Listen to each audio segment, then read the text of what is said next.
Assalamu alaikum dear students, this is Amir Hussain and once again we are going to discuss the last topic of this chapter, that is topic 6th, and the title of this topic is markets for goods. And so far as we have already discussed that British manufacturers how British manufacturers how they tried to dominate how they tried to dominate the Indian market, how they tried to dominate the Indian market, and that we also discussed the resistance of weavers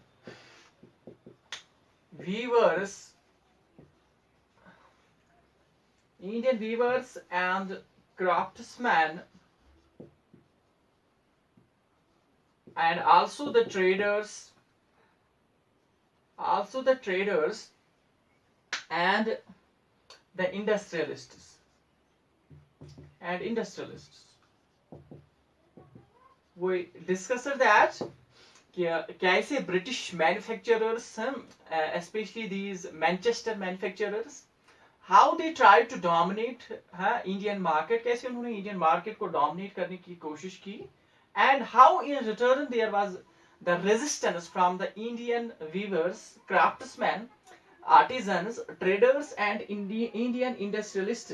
How they raised their voice, how they resisted against the colonial controls,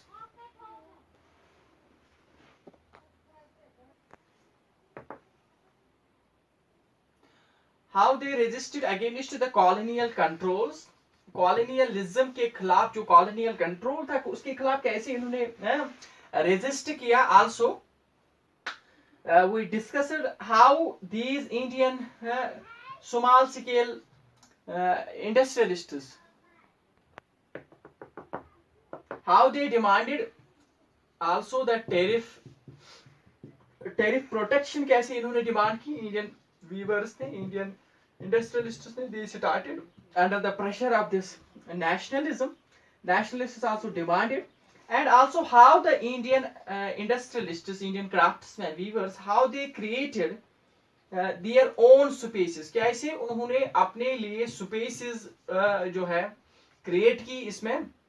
And also we discussed how they tried lastly we discussed how they tried to extend their control, extend the market or their control the market to for their produce.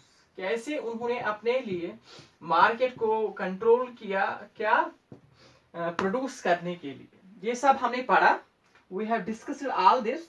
Now today's topic will entirely be for the markets for goods. अब जो ये market था, sorry, this is market for goods, not markets. So market for goods, कैसे market जो है goods के लिए इन्होंने अपने goods के लिए how British manufacturers, that is these Manchester industrialists, and how Indian industrialists, artisans, others, how they tried to create an space for them.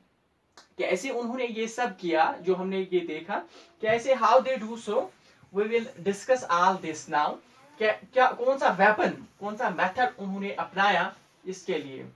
So we are going to discuss that. चलो.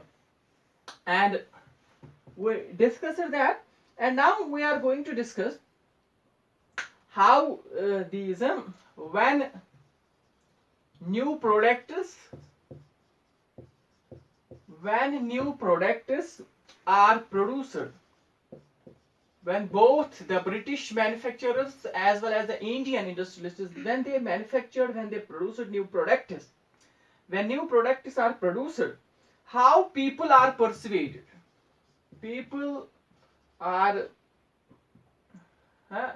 how people have to be persuaded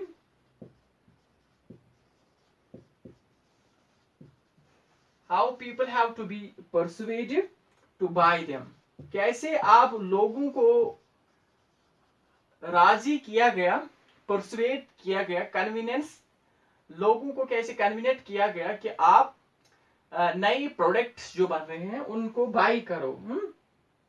and also they created a feeling that they have, that is the customer, they have to feel like using the products, जैसे वो feel करते कि आप ये product जो है ये हमेशा से शायद यूज कर रही थी, वैसी फीलिंग उनमें आनी चाहिए कि आप हमेशा से इन प्रोडक्ट्स को यूज करोगे और कर रहे थे, वैसी ही फीलिंग आनी चाहिए. And this was the condition, this was the situation, ये सब सिचुएशन थी. Now they produced their own products, now people have to be persuaded to buy them. अब लोगों को राजी करना था, मनवाना था ताकि लोग उन प्रोडक्ट्स को बाय करें. हाउ दे डू सो, अब इन्होंने ये सब कैसे किया?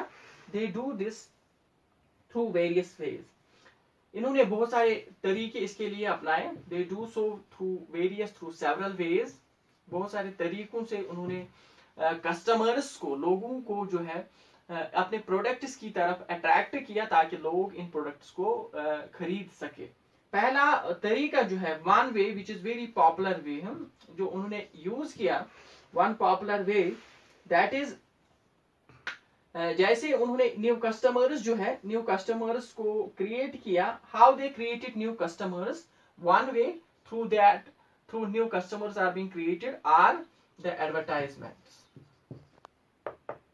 One way through which they created new customers is through advertisements. एक तरीका जैसे उन्होंने नए कस्टमर्स को क्रिएट किया, अट्रैक्ट किया, वो था यही advertisements.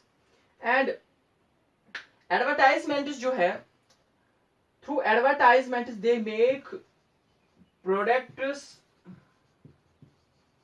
Appear very desirable and also necessary. इन्होंने एडवर्टाइजमेंट्स के थ्रू जो है क्या किया, इन्होंने एडवर्टाइजमेंट्स के थ्रू प्रोडक्ट्स जो है, प्रोडक्ट्स को बड़ा खूबसूरत अट्रैक्टिव कर दिया ताकि प्रोडक्ट्स जो है वो अपीयर हो रहे थे डिजायरेबल, ये बहुत यूजफुल दिख रहे थे, एंड आल्सो नेसेसरी, हर एक के लिए जरूरी थे. वैसे इन्होंने इन प्रोडक्ट्स पे एडवर्टाइजमेंट्स किए. सो यही तरीका जो है ये इन्होंने अपनाया. बहुत Indian factories as well as ये जो इंडियन इंडस्ट्रीज जो थे, मिल्स जो थे, वो भी उन्होंने भी ये एडवर्टाइजमेंट्स यूज किए. और इन मैनचेस्टर गुड्स ने भी, ब्रिटिशर्स ने, मैनचेस्टर इंडस्ट्रियलिस्ट्स ने. And even today we see the world in which we live, advertisements around us, we find advertisements all around us. advertisements जो है हमारे इर्द गिर्द हर तरफ दिख रहे हैं.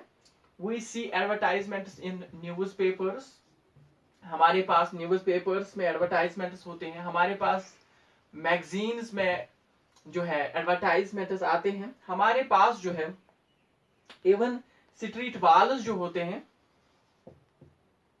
वहां पे एडवर्टाइजमेंट्स होते हैं, यानी कि गली कोचों के वाल्स जो होते हैं, दीवार जो होते हैं, उन पे होते हैं. इवन इन टीवी स्क्रीन पे भी हमें एडवर्टाइजमेंट्स एक्स्ट्रा, बहुत सारे तरीके हैं जहां पे हम इन एडवर्टाइजमेंट्स को देखते हैं अपनी रोजमर्रा की जिंदगी में. And but if we look back to the history of these advertisements, if we turn over the pages of history, अगर हम हिस्ट्री के तवारीख के अवराक जो है, अगर हम उनको उनमें ढूंढने लगे, अगर हम उनको देखेंगे तो वहां पे हमें जरूर मिल जाता है कि with the beginning of industrial age, जब से इंडस्ट्रियल एज शुरू होती है तब से लेकर जो है advertisements played very important. Advertisements, they played a crucial role. They played a very important part, or they played a very important role. इन्होंने एक अच्छा रोल अदा किया in the expansion of markets.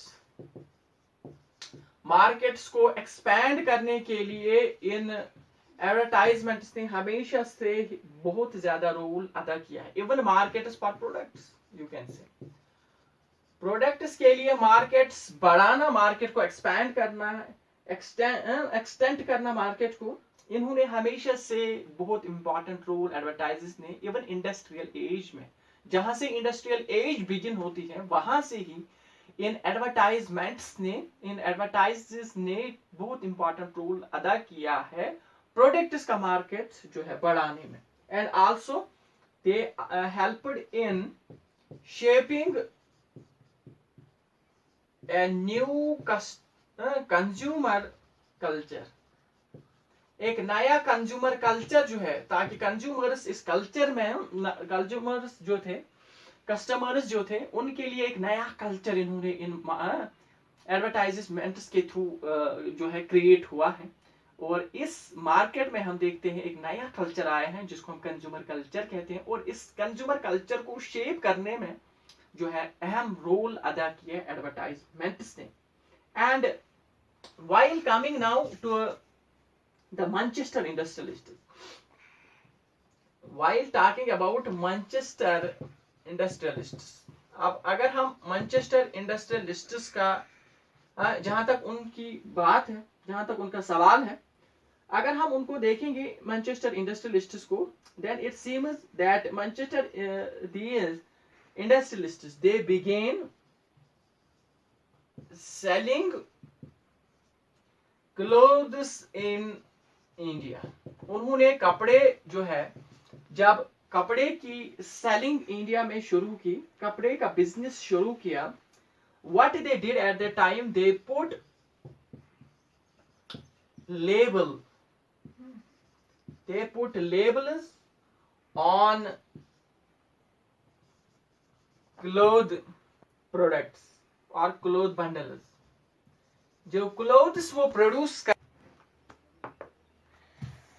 तो जब इन्होंने कपड़े की सेलिंग स्टार्ट की, कपड़े का बिजनेस स्टार्ट किया मैनचेस्टर इंडस्ट्रियलिस्ट्स ने इंडिया में, at that time we found they put labels, उन्होंने लेबल्स चढ़ा दिए ऑन क्लोथ बंडल्स. जो क्लोथ बंडल्स थे उन पे इन्होंने लेबल्स लगा दिए.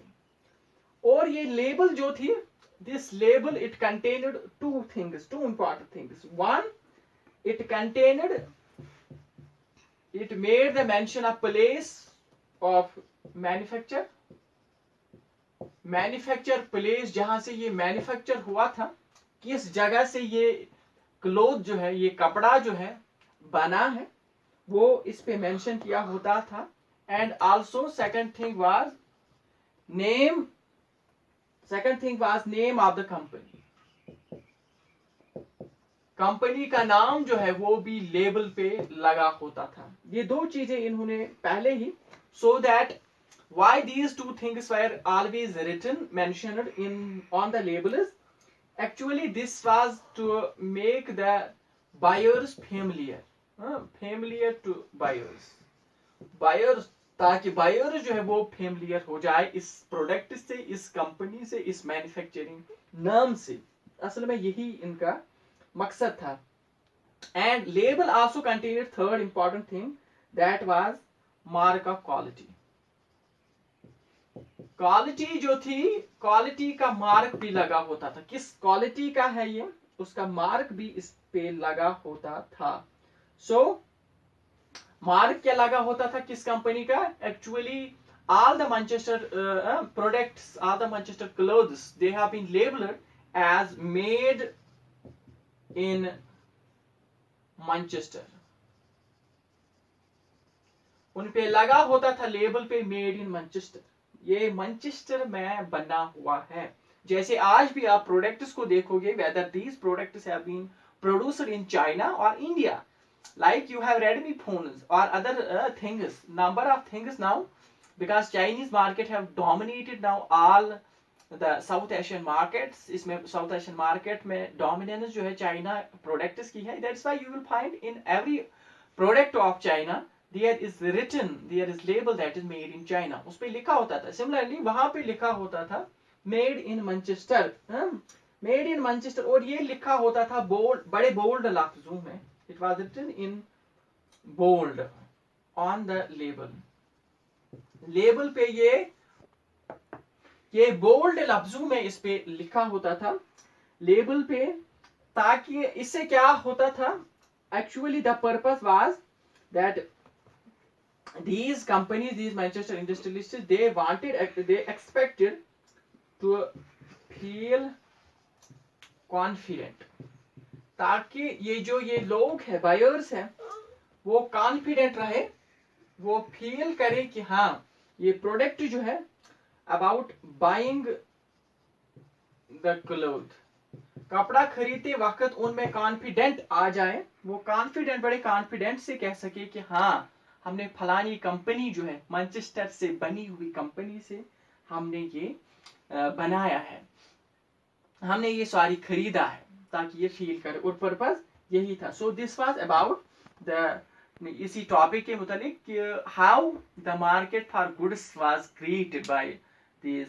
Manchester industrial.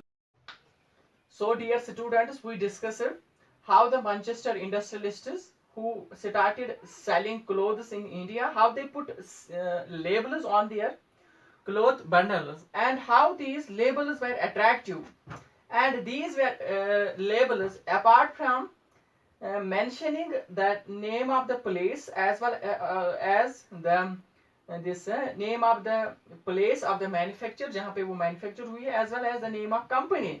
Apart from that, apart from carrying out these labels, it did not only carry, it did not carry only words and texts. So it not only carried words and texts, apart from words and texts, it also carried images. इसमें images भी हुआ करती थी, and these images are being carved, are being illustrated, these are being illustrated beautifully. ये बहुत खूबसूरती से illustrate की हुई होती थी, beautifully है, बड़े खूबसूरत अंदाज में. So this was also once again to attract these buyers, and if we even look at the old labels, we get some idea of the mind of manufacturers. अगर हम old labels पे आज भी नजर डालेंगे, हमें खुद एक आइडिया मिलेगा कि कैसा माइंड हुआ करता था मैन्युफैक्चरर्स का. एक्चुअली मैन्युफैक्चरर्स कैसे अट्रैक्ट करते थे इन ही बायर्स को, और कैसे वो calculate, how they started calculating, कैसे उनकी कैलकुलेशंस होती थी, and also how they appeal to the people, कैसे वो लोगों को वो अपील जैसी करते थे, अट्रैक्ट करते थे अपनी तरफ. So this is all about that. And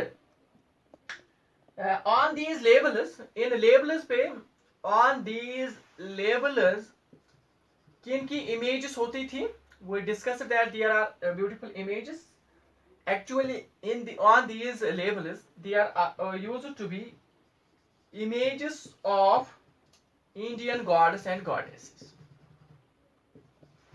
Indian gods and goddesses की इमेज, जो देवी देवता हिंदुस्तानियों के थे उनकी इमेजेस जो थी, उनकी शक्लें इस पे डिपिक्ट की हुई होती थी, वो भी अपीयर हुई इन लेबल्स पे. Why? क्यों इंडियन गॉड्स और गॉडेसेस ये मैनचेस्टर वाले यूज करते थे, Manchester industrialists? It was only to show, it was only to give a divinity. ये जो डिविनिटी कलर है, डिवाइन कलर देने के लिए ये सब कुछ होता था. एक्चुअली दे बिलीव्ड, इस ये देखना चाहते थे that they were closely associated with the gods, और even they the aim behind, the purpose behind this, showing the Indian, depicting the Indian images, gods of images of Indian gods and goddesses, it was actually to show that there is divine approval. There is divine approval to goods. ये जो goods वो बेच रहे थे India में, being sold, ये दिखाना चाहते थे कि इसके पीछे गॉड की वो चाहत है। गॉड भी चाहता है कि इनको असल में क्या मिले, ये गॉड भी चाहता है कि ये गुड्स जो है ये भेजे जाए इंडिया में। तो ये इंटेंशंस थे। And among the images of gods and goddesses there is depict among the goddess, actually on these labels there are images printed, printed images of Krishna. Krishna God जो है उसकी इमेज डिपिक्ट की होती थी, या सरस्वती की, सरस्वती माँ की जो है गॉडेस की उसकी इमेज जो है वो भी इन पे दिखाई जाती थी। And it was only once again to show that the manufacturers, जो मैन्युफैक्चरर्स थे, it was only to show that manufacture जो है from foreign land, manufacture from foreign land, जो बाहरी मुल्क से, फॉरेन लैंड से जो मैन्युफैक्चर की जाती है ये cloth, it was to make the manufacture from foreign cloths appear, ये दिखाना चाहते थे, it was to show make the foreign lands appear somewhat they are familiar, ये दिखाना चाहते थे कि ये फॉरेन लैंड्स वाले जो है मैन्युफैक्चरर्स जो है they are familiar to Indian people, ये इवन इंडियन पीपल को, हिंदुस्तानियों को अच्छे से पहचानते हैं, जानते हैं।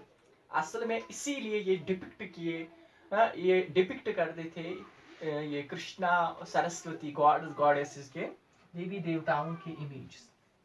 And it was said that bye late 19th century,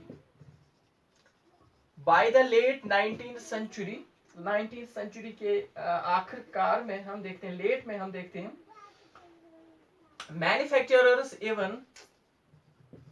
manufacturers also started imprinting, they were printing also from late 19th century, they started printing calendars, इन्होंने कैलेंडर्स को भी प्रिंट किया अपने इन प्रोडक्ट्स पे, है। Why? It was only to popularize products, अपने products को जो है मशहूर करने के लिए, ताकि उनको शोहरत मिले, शोहरत हासिल हो, इसीलिए इन्होंने क्या किया, इन्होंने कैलेंडर्स को भी एसोसिएट कर लिया इनके साथ, इन्होंने कैलेंडर्स को भी प्रिंट कर लिया इनके साथ। एंड सो कैलेंडर्स को भी इन्होंने इसके साथ एसोसिएट कर लिया। And these calendars, it is said that these calendars wire used, in calendars को यूज किया गया, इनको यूज किया even by the people who could not read, even वो लोग जो अनपढ़ थे, इलिटरेट थे, जो नहीं पढ़ सकते थे, उन्होंने भी कैलेंडर्स को यूज कर लिया। ये खुद दिखा रहा है कि पॉपुलैरिटी कितनी बढ़ गई मैनचेस्टर प्रोडक्ट्स की, जो मैनचेस्टर प्रोडक्ट्स थे, क्लोथ्स थे स्पेशली, कैसे वो बहुत ज्यादा उनकी फेम बढ़ गई। And even these illiterate people, they were hung, these calendars were hung even in tea shops और टी स्टॉल्स, जो होते थे, टी शॉप्स जो होते थे, and even in poor people's homes, जो गरीब लोग थे उनके घरों में अगर आप एक चीज देखते, वो चीज क्या थी, वो चीज यही है, जो कैलेंडर्स थे, यही कैलेंडर्स घर में दीवार पे अंदर टी स्टॉल्स में, टी शॉप्स में, घरों में ये हंग हुए थे, ये लटके हुए थे। तो घरों में आप ऐसे ही देखोगे, जैसे ऑफिस और as much as office and middle class apartments, ये ऑफिस और मिडिल क्लास अपार्टमेंट्स जो होते थे, office and middle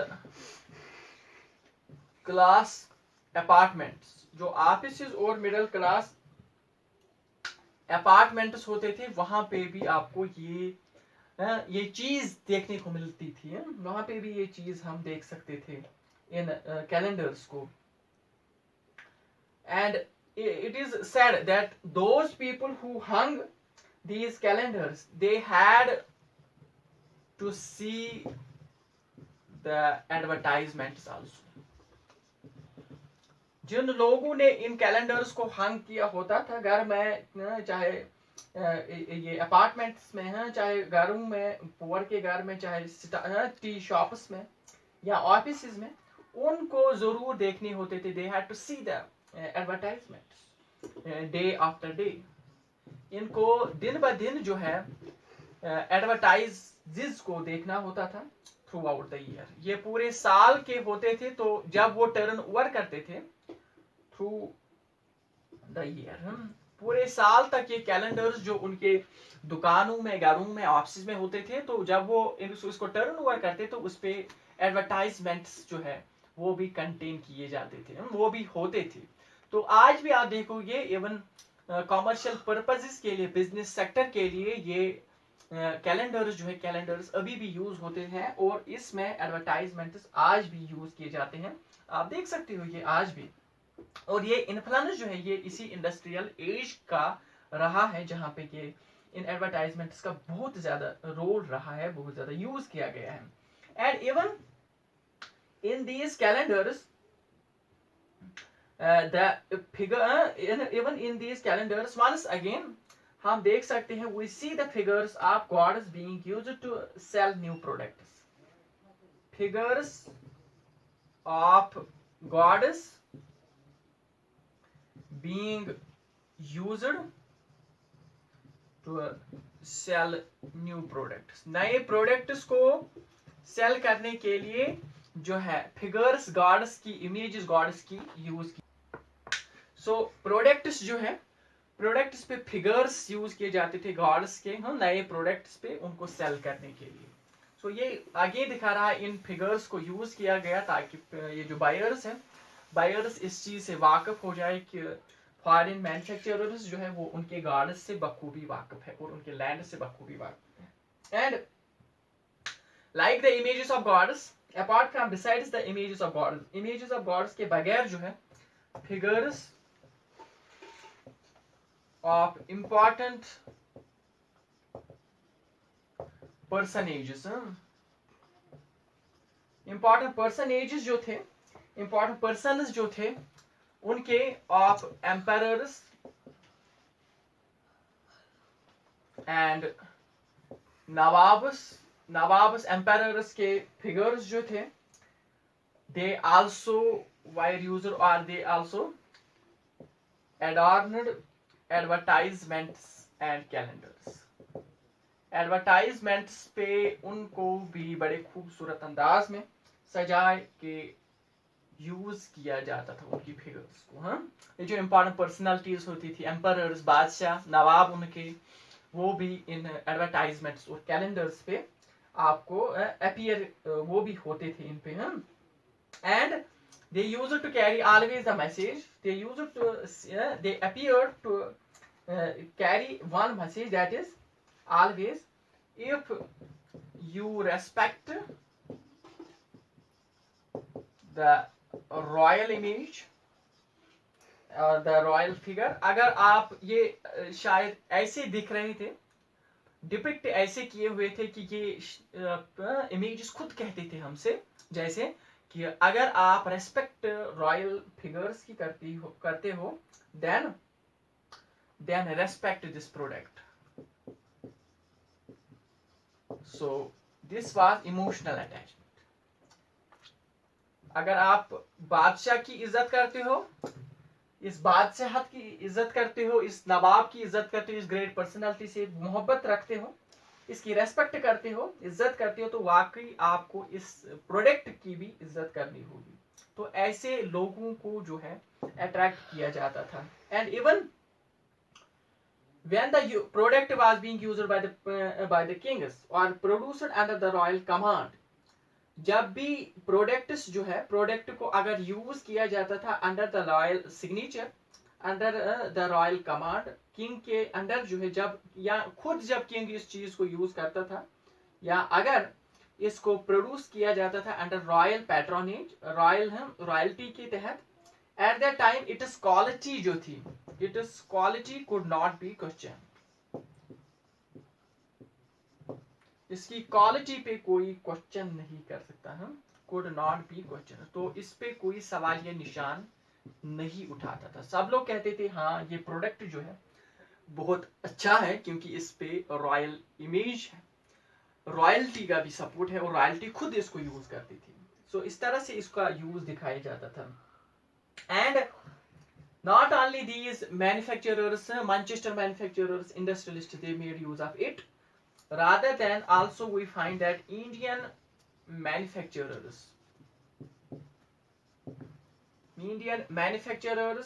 they also used these figures. They also made use of advertisements, and through they advertised.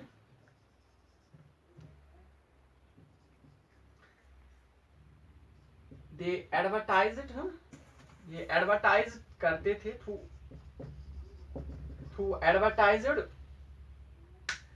Advertisement. इन्होंने क्या किया, Indian manufacturers ने, दे advertise the nationalist message. इन्होंने नेशनलिस्ट मैसेज जो है उसी को जो है इन पे एडवर्टाइज किया. उन्होंने नेशनलिस्ट जो थे, चाहे वो मॉडरेटर्स थे, एक्सट्रीमिस्ट थे, इन्होंने उनकी मैसेज को कैरी आउट किया एडवर्टाइजेस के थ्रू ऑन दियर प्रोडक्ट्स. अपनी प्रोडक्ट्स पे उन्होंने इन्हीं की मैसेज डाल दी. So this clear cut message इन्होंने इस पे रख दी, लाउड मैसेज रख दी. एंड मैसेज क्या थी, मैसेज ये थी कि if you care for nation, अगर आपको सच में कौम का ख्याल है, देन बाय प्रोडक्ट्स